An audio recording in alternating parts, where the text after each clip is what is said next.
Welcome back. We're in the middle of discussing the first of Shimon HaTzadik's pillars of the world, Torah. And for Harambam, as I read to you in my Kapach edition, Torah refers to Mada, the world of sciences. In the previous shiur, we looked at a few sources that describe how for Harambam, knowledge of God is not only essential in the fulfillment of basic mitzvot like love of God and mezuzah, but is also the overriding goal of one's energies and resources, as we saw in Hilchot Deot, chapter 3. As I pointed out last time, Torah for Harambam not only includes the study of Tanakh, the Bible, and the entire corpus of Torah Shebaal Peh and Jewish law.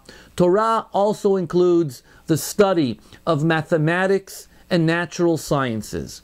This point is indeed somewhat controversial, but to me seems to make complete sense.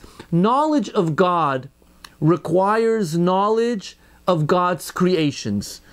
To know God's creations, one must know the disciplines of mathematics, what we know today as physics, and of course natural sciences. My proof text for this point is the famous parable of the palace, which is found in the Moreh Nevuchim Guide for the Perplexed, section 3, chapter 51. As always, I encourage you to read the text inside. I will be giving you a very short summary, but I will read a little bit from the Moreh Nevuchim. The text I use is Shlomo Pine's translation of the Guide to the Perplexed. This is the basic academic text. Usually when you find page numbers, it's referring to this edition. It's 2 volumes. And I'm going to be reading from chapter 51. Harambam begins his discussion as follows. I shall begin the discourse in this chapter with a parable that I shall compose for you, says Harambam. I say then, the ruler is in his palace, and all his subjects are partly within the city and partly outside the city. The goal is to be as close as possible to the ruler in his antechambers within the palace. Harambam then goes on to divide all human beings, or all the subjects of this ruler, into 6 categories.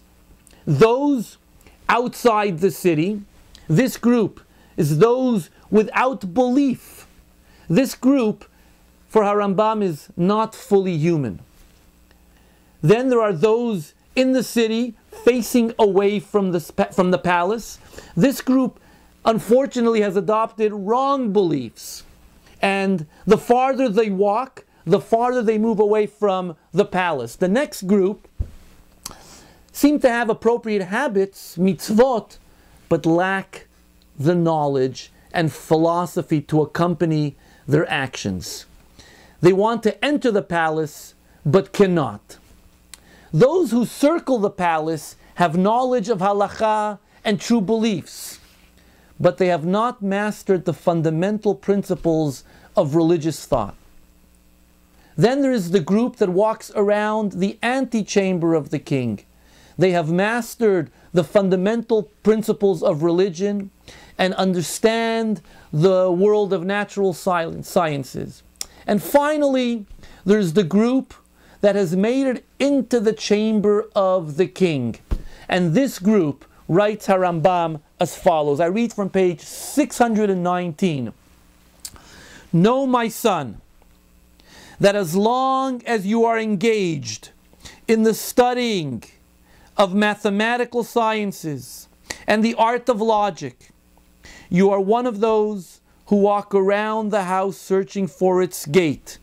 As the sages, may their memory be blessed, have said, resorting to a parable, Ben Zoma is still outside. If, however, you have understood the natural things, you have entered the habitation and are walking in the antechambers. If, however, you have achieved perfection in the natural things and have understood divine science, you have entered into the ruler's place, into the inner court, and are with him in one habitation.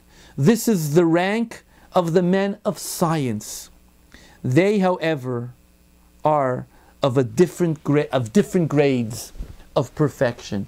It is clear that according to Harambam, the world of sciences is very significant in achieving human perfection. It is no surprise that in the second Mishnah in Pirkei Avot, Harambam translates the word Torah to mean Mada, sciences. Next shiur, we look at the rest of Shimon HaTzadik's pillars of the world. Thank you.